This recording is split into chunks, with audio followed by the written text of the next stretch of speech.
Hi, I'm Dorothy Daniels, and I'm the podcast host for Fostering Parenthood. I'm also a caregiver. In season 1, we shared in laughter. We learned tips and tools. We also had some heartfelt moments. Here are some clips from season 1. I don't like the term self-care. In fact, when social workers or anyone else says, well, what are you doing for self-care? I go, I don't know. What are you doing for self-care? Try to have 6 kids in your home and then go light a candle. Good luck. My hair's just changed in every single episode going out. My hair's all red in the first one, and I hate it came out like that on accident, and I never fixed it because I was like, maybe nobody will recognize me if I do a really bad job because I would never have red hair. I don't like it.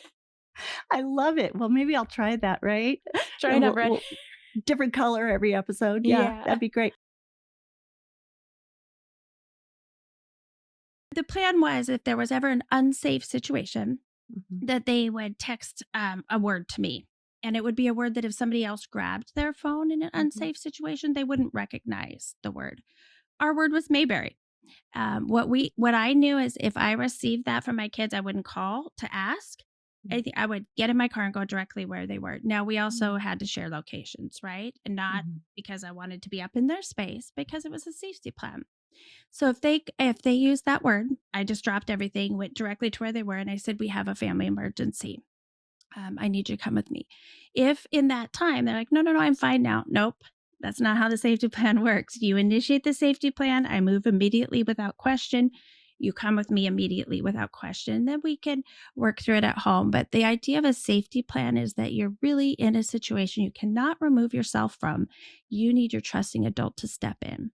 And so I bring that up in this because we know that, we might be in a situation where we gave consent, we pulled back consent, and is that person accepting it? Am I safe? And so we just called that our out plan, right? Our safety plan. Can you Non-binary. define non-binary? Thank you. I can. So Thank you. non-binary is a term that a lot of people are a bit confused about, but it's basically an umbrella term for anybody who is not fully male or female. Some Okay. people who identify as non-binary might consider themselves to be a combination of male and female. Some people who identify as non-binary might consider themselves to be not male or female at all. And don't sleep on your CASAs. So I learned something this year about a CASA, a court-appointed special advocate. I learned 2 things. Because CASAs are appointed by the court, they're volunteer, they're not paid by anyone, they are assigned by the judge. They have the judge's ear where a lot of us don't. And so they can go and ask things from the judge. So if your child has a CASA, make sure to find out if they like apples or brownies and keep them supplied. When you're sitting in a car and you're going someplace, who is the person who is going to make the decision on where you're going? The driver, right? Right. So if you're the passenger in that automobile, you're going where that driver is going to drive you. You really don't have a choice. You don't have a brake, you don't have a steering wheel, you don't even have a blinker. So you're pretty much going where that driver is going. And so, what I used to tell my children all the time is you need to make sure before you get in that passenger seat that you're both going in the same place with the Right. same idea. Because if you haven't made your mind up in advance and haven't agreed to that location, that destination, you're going to go where the driver takes you.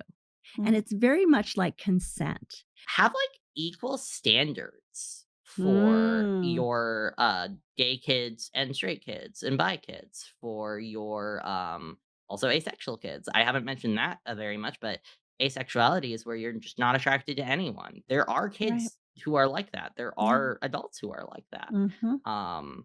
But also your trans kids and your cis kids have similar standards, because for example, if you have a straight daughter and you're just no sleepovers with boys, you better also say for your gay son, no sleepovers with boys.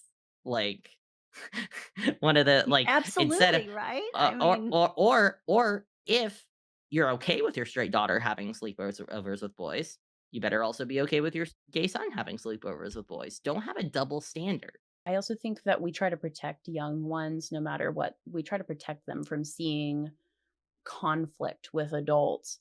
And I think within reason, I don't think we should be protecting them. I think we should be showing them the conflict and the resolution and how we go about fixing those problems, not necessarily keeping it behind closed doors with, Oh, that's some discretion. such good advice. Even using techniques like mirroring, oh, I hear you're feeling, right? Just to kind of check and balance that you're on the same page would be really helpful tools.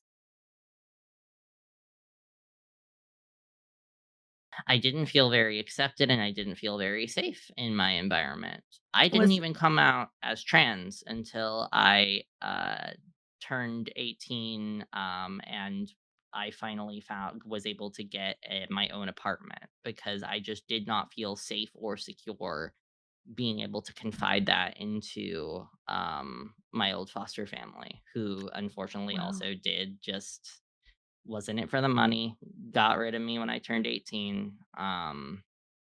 It was a struggle. I really wish I had had a supportive family because that would have changed a lot. I might have been able to transition earlier. I might have been able to embrace my full self earlier.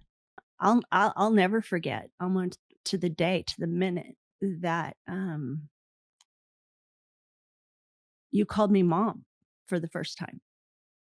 For 3 years, I didn't have a name. I wasn't Aunt Dorothy, I wasn't Dorothy, I wasn't Miss Daniels, um, I was, "Hey, you," or you would wait until I looked at you so that then you could ask me a question because you didn't know how to call me over, Yeah. and I remember in the kitchen, still to this moment, that you said, "Mom," and I turned around and I went to myself, "Did he just call me mom?"